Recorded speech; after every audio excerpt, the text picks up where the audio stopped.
And gate 2023 paper और ये है question number 36. In the context of the endogenous growth theory, Nobel laureate Paul Romer emphasized that ideas according to him was non-rival.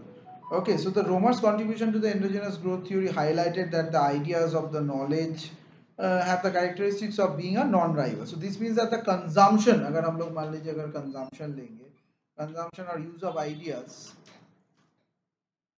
by one person doesn't diminish the availability or use of others.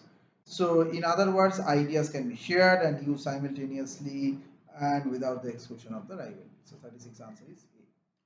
Then we go to another one, 38. So, similar types I'm doing, all theory types today. So, which of the following statements correct about the 14th Finance Commission?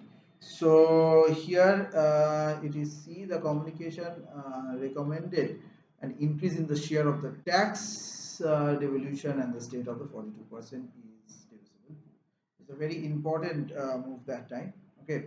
Next is 40. Which of the following statements these are about Pradhan Mantri Kaushal Vikas Yojana? Okay, so this is about C and D are the correct answers. The Skill Development Corporation is this, and one of the objectives of PVQI has to be enable the large number of Indian youth to take up industry relevant skill training.